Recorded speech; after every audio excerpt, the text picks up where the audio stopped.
Usai sudah lelah di dunia, di balik hiruk-pikuk konflik yang sempat menggemparkan publik, ada satu sisi yang perlahan tenggelam.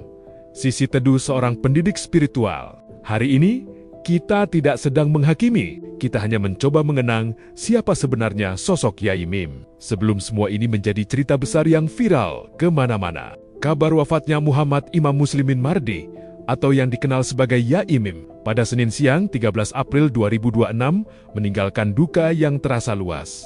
Ia menghembuskan napas terakhir di Polresta Malang Kota dalam status yang masih menyisakan banyak tanda tanya dan refleksi. Tahanan Polresta Malang Kota atas nama Imam Muslimin dinyatakan meninggal dunia. Saat ini masih dilakukan visum di Rumah Sakit Sabulah.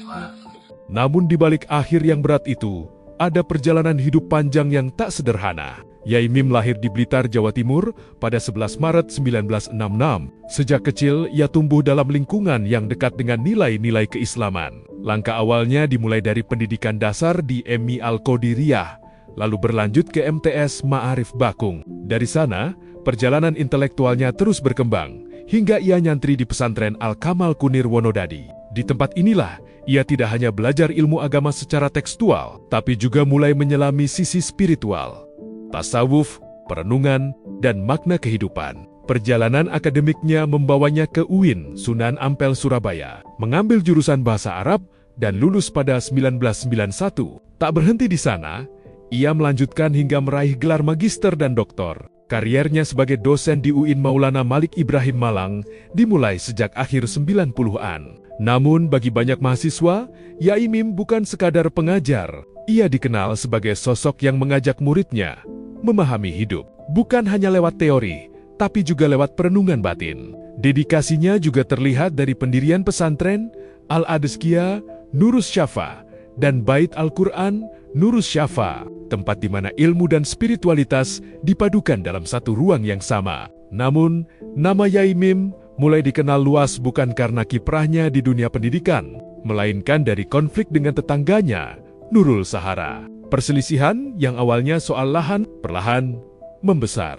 Hingga pada September 2025, sebuah video viral di media sosial mengubah semuanya. Publik terbelah.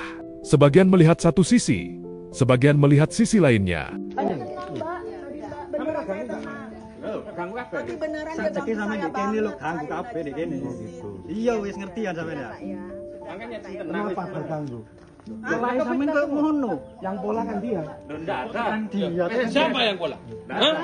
Siapa yang pola? Ngomong. Iya, sudah Mas. Tadi malam sampean udah di STV. Saya jelaskan. Dia yang pola. Saya jelaskan. Dia yang mengajak saya. Enggak nafsu. Benar kau kecil anjing. Pada saat istriku haji, dia datang ke rumahku. Terus. Dia datang ke rumahku. Ayo. Alhamdulillah ada kesaksian baru. Terus ngomong. Mau dengar? Terus. Mau dengar semua? Mas dia bisa. Mau dengar semua? Ya mau, silakan Mimi muka Nah. kami. Ini dosen kalian, guys. Dia akan menuduh saya. Justru dia yang mengajak saya cabut. Kamu berani bilang demi Allah? Demi Allah. Wallahi. Wallahi. Kamu berani kamu Berani. mati hari ini juga, men? Mati, Berani berani. kau. Dia yang ketika istriku haji. Enggak selera. Ngentot aja kau pikirannya. Ayo kita buktikan. Ada saksinya. Ada CCTV-nya. Mana? Di titik inilah, konflik pribadi berubah menjadi konsumsi publik dan menjadi salah satu yang paling ramai diperbincangkan. Tekanan sosial pun datang bertubi-tubi. Yai Mim bahkan menerima penolakan dari lingkungan tempat tinggalnya. Ia memilih mundur dari dunia akademik, meninggalkan rumah, dan menjalani hidup yang jauh berbeda dari sebelumnya. Saya ucapkan terima kasih yang sebanyak-banyaknya atas dukungan dan doa yang luar biasa. Empati, simpati dari para netizen sungguh telah membalik dari yang semula saya merasa ciut menjadi merasa lebih berani, bukan dalam arti merasa tidak sendiri lagi.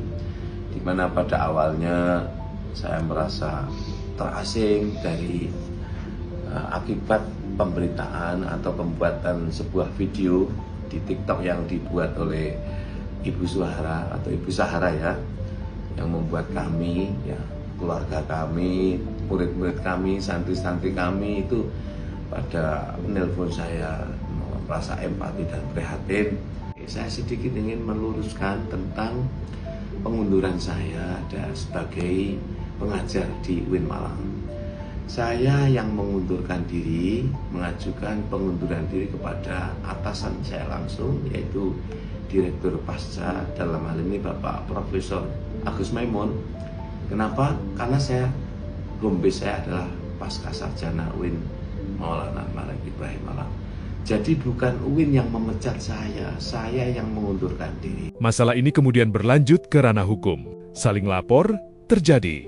Hingga akhirnya, Yai Mim ditetapkan sebagai tersangka dalam kasus dugaan pelanggaran hukum. Ia menjalani proses hukum sambil tetap menyatakan keyakinannya bahwa kebenaran akan menemukan jalannya. Assalamualaikum warahmatullahi wabarakatuh. Persoalan bagaimana status Mbak Nurul Zahara, tersangka atau apa, saya tidak tahu apa-apa. Saya tidak tahu proses hukum dan tidak menahu tentang hukum acara. Yang saya tahu adalah hukuman, seperti dikatakan oleh Guset. Saya tidak tahu siapa yang menjadi saksi ahli, itu urusan pengacara dan Mapores. Yai Mim tidak akan menyediakan. Yai Mim jika dinyatakan bersalah, silakan Yai Mim dipenjara. Saya siap dipenjara kapan saja jika memang bersalah. Dan saya tidak akan mengeluarkan uang sepeser pun, baik kepada pengacara maupun kepada siapapun. Serupiah pun tidak akan saya keluarkan uang untuk menang. Saya biar kalah asal benar.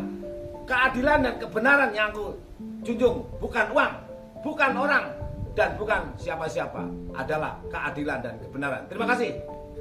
Pada pagi hari sebelum wafat, kondisinya dilaporkan masih stabil.